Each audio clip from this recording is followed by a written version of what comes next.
I was their firstborn, but I didn't see the light of this world much, for I was going to depart.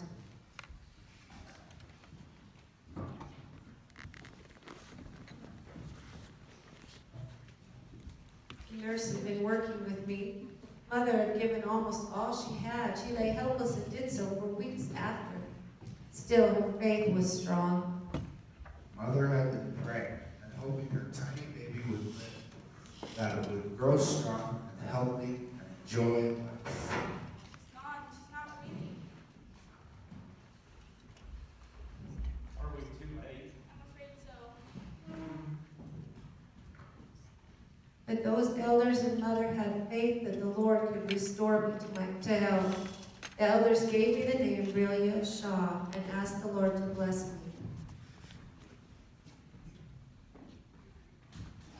They said as they laid their hands on my head, I began to breathe. The valve in my heart wouldn't close. Finally, it had done so.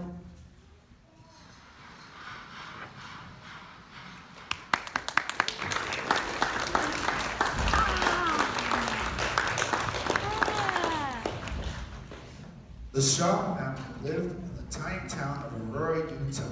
Relia's parents were Luda Blanche Ashby and Emeron Henry Shaw. In 1913, the Shaws were blessed with another child, a boy this time. Relia liked the baby just fine, except that night she didn't like the idea of being replaced. Each night before bed, she pleaded, "Put my little brother in the pig pen. I want to sleep with Mama."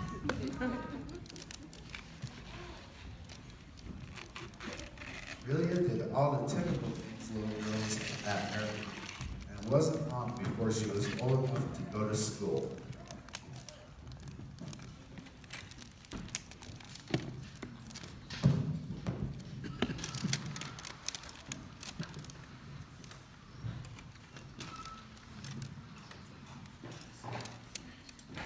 When fall came, I was happy to start school. I thought my teacher was perfect. In fact, I thought all my teachers through district school were perfect. It would be so wonderful to be that perfect. Learning to read was a great thrill. It was fun in the first grade learning to knit, making washcloths for the soldiers in World War I. We also clipped old rags into little bits, and then the Red Cross made pillows of them. In the first and second grades, I went to school one half day. Through the other grades, one teacher handled 2 groups. I tried to be good in school. It broke my heart when I had to stay in after school when I was in the 4th grade. I couldn't write a poem. I couldn't make the lines rhyme. I was happy in the 8th grade to represent my class in arithmetic at the Severe Day in Richfield. In 1925, Relia was happy to enter high school in Salina. During the first years, Relia was determined to be a successful student and spent much time studying at home. She earned A and B grades in most subjects, including chemistry, algebra, English, oral expression. She felt shy about giving the speeches required for the oral expression class.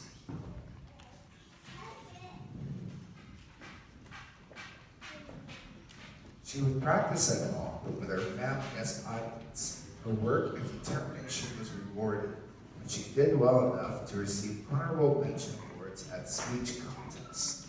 The only D she received was in PE the first term of her freshman year. Relia never enjoyed participating in sports and other physical games, but she must have been embarrassed by the D because the next term she raised the grade to a B and continued to get C's and B's in PE.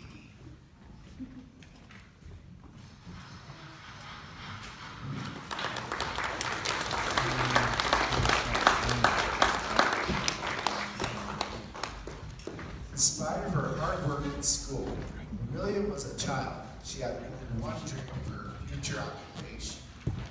When the threshing machine with a steam engine came pumping to the farm, I was frightened. But oh, the joy when the cook shack came. A little house on wheels pulled by horses. This was so interesting, and later the cook, the nice lady, took me inside. I was so delighted with the furnishings, the table, stove, and benches that served double purpose, the chairs and storage place. Then and there I decided when I grew up, my profession would be cook for the threshers in a cook shack.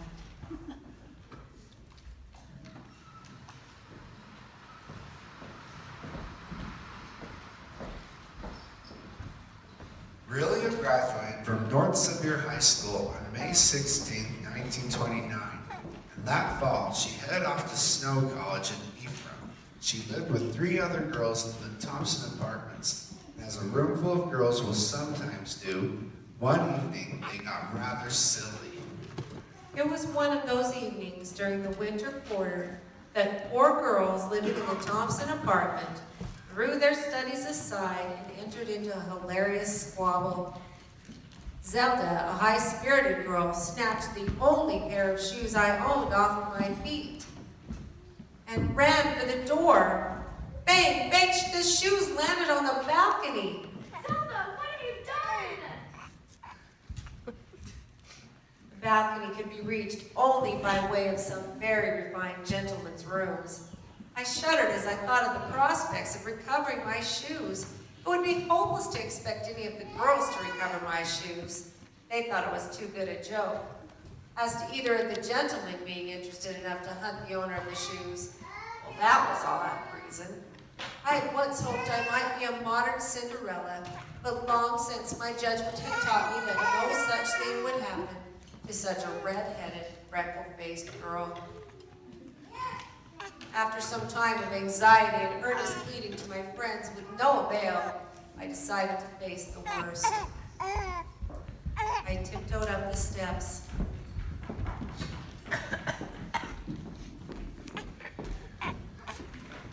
Pausing at the door, listening and trembling, I could hear a number of voices. "They have company," I thought to myself. I'm going back. Well, what will I do? I have no shoes to wear to school. Throwing back my shoulders, I tapped on the door. In a few seconds, I stood stocking-footed before 3 wide-eyed gentlemen. Excuse me, I paid for my shoes. The girls downstairs said they would play a joke on me and leave my shoes upon your balcony.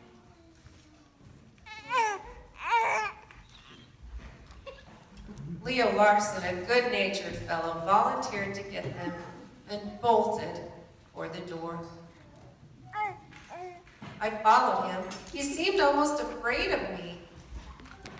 He hurriedly found the shoes and handed them cautiously to me with a somewhat bashful attitude, so it seemed to me. To my own quarters I happily returned, my heart singing, for I had recovered my shoes, and also I felt I had made friends with my neighbors. Yes, I had made friends, and the ice was broken.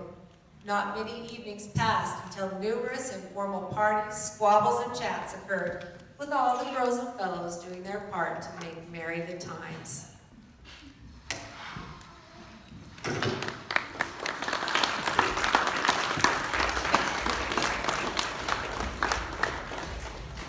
It seems the natural order of life for young adults in college is to pass through a phase of pulling practical jokes on friends.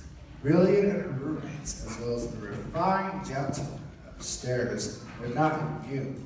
A series of jokes and retaliations began. The girls, sneaking into the boys' apartment, used many safety pins to attach their blankets to the mattress. The boys reciprocated by installing a small rubber hose from the upstairs apartment down the outside wall. Through the bedroom window, they put the end of the hose between the mattress and blankets of the double bed the girls shared. Later in the night, the boys poured water into the hose. Both girls woke with surprise, thinking that the other had an accident by wetting the bed. After investigating, the girls immediately started planning the next battle. Of course, it was all in good fun. And kept in good taste.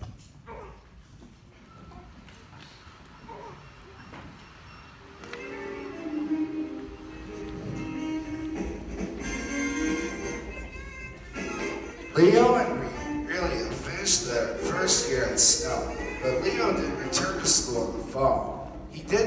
many trips on his bicycle the 20 miles from Mount Pleasant to Ephraim to visit friends, especially Relia. It was during one of those visits that they started trading brooms.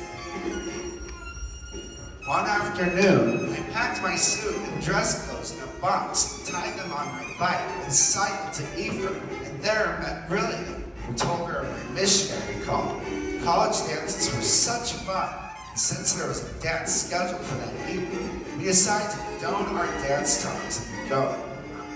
Not until we were on the floor dancing did we realize that though our association the previous year had been close, we had not gone to a dance or danced together. A very graceful dancer she is, I thought to myself. She danced just the way I like to dance. After the dance, we sat on the fence talking and playing. I was bashful, but finally got courage to say, "Kiss me." It must not have been a goodnight kiss, for we playfully lingered on. Leo, say prunes. Looking close at my face, she asked. Say it again. I started to say prudes, but only got to prune when Relia kissed me, and we both laughed. Right then, a market was established of buying, selling, and trading prunes by the bushel.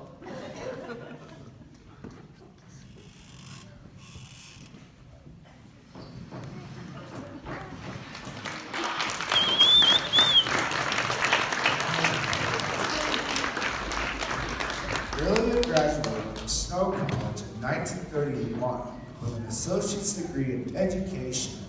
Leo headed off on his mission. These were difficult and lonely times. Relia worked in Salt Lake and began to forget her stalwart mission.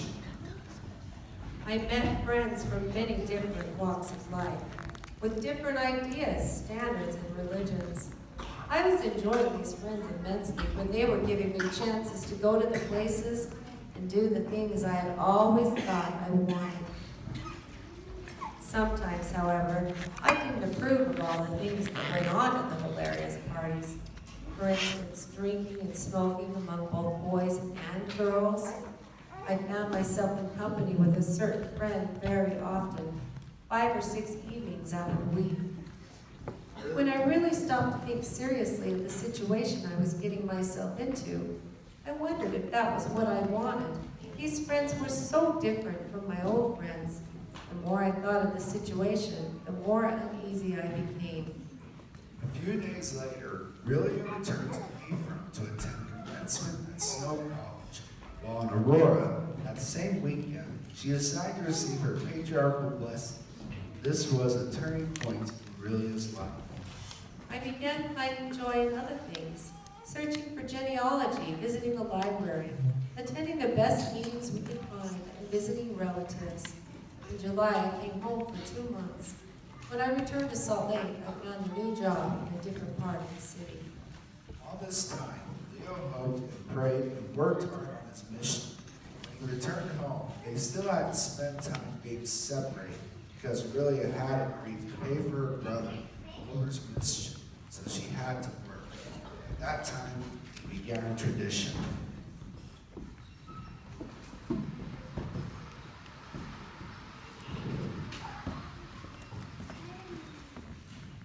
We were lonesome and separated.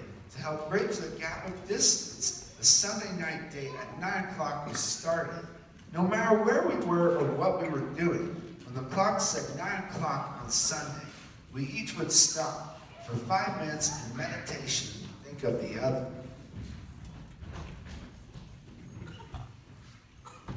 My date.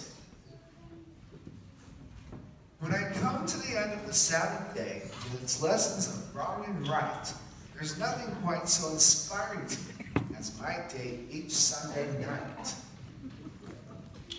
As I come to the end of this day of rest, I think of the friends that are mine. Friends of worth and value are there, but all vanish at exactly 9. So I come to the end of a sacred day with a prayer for a sacred friend, with a hope that joy in life complete will be yours to the very end. I enjoyed the date tonight just a few minutes ago.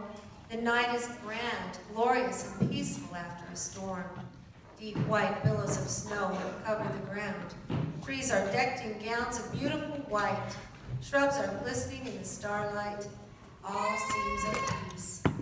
Tonight I feel much better than I have all day, than I have for several days. Sort of calm and relieved after a struggle with heartaches and blues. Thanks a lot for the date, Leo. I'm so glad to have them to look forward to. Good night and sweet dreams. Love, Relia.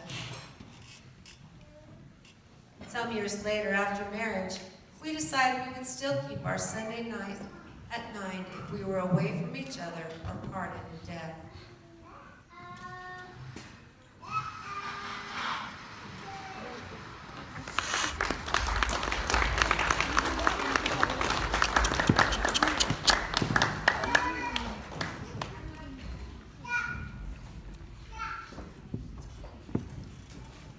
Friendship had lasted 5 years.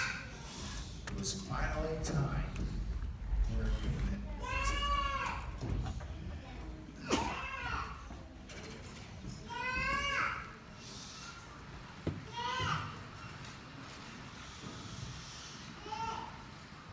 It was the last day of June. Relia stopped to visit Leo en route from Salt Lake to home. They were seated on the Davenport. Leo brought out a book. It is a book he made. It was a compilation of different poems and writings he had sent. Leo read his gems. As he neared the end, he became excited. His heart throbbed. Relia's head was resting against Leo's chest with his one arm around her. Why, Leo, your heart is running away with you. Leo knew why, but answered nothing and continued to read. Finishing the piece, Leo gently laid the book aside, put his other arm around Relia, and a quivering voice said, "And now, Relia, I feel like I'd like to ask you to marry me." Startled and nearly fainting, I looked at him, then snuggled down and said very sweetly, very softly, but very definitely, yes. Leo heaved a sigh and then said, "Will you kiss me?" Very awkwardly, due to lack of practice. After several years without kissing, one soon loses the art. But ever so sincerely and virtuously, we kissed, sealing our affection and love to each other. Then Relia began to cry. She said it was for joy. All at once, she jumped up to her feet and looked at the clock. It's 12:45 a.m. That makes it July 1st. Shortly afterward, they retired, but before doing so, they knelt in prayer and thanked God for their association. At the door, Leo said, "Kiss me goodnight." This time, it was natural, getting back to practice in a hurry. Then they happened to remember the fruit market had been closed for years and immediately opened the market again. The depleted supply was soon renewed, and they laughed again. Finally, Leo pinched my cheek, saying, "I love you," and closed the door. I took the 16 steps upstairs to my bedroom in 2 leaps. I was so happy I was flying.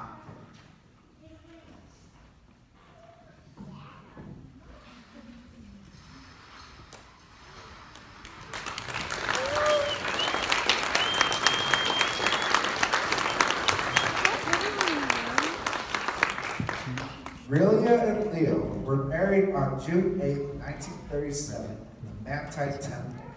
The ceremony at the altar was most thrilling and wonderful. Oh, the great joy that came to me as President R.D. Young, with his booming, meaningful voice, pronounced us man and wife for time and all eternity. It was the most wonderful feeling. Then as President Young proceeded to give us promises of joy and rejoicing in our posterity, I felt like the whole world had stopped and was rejoicing with us in that special moment of our lives. Relia was crying. She said it was because she was happy. Thus, a new family was organized. We started life together as the Leo Christian and Relia Shaw Larson family. And that, dear friends, is only the beginning.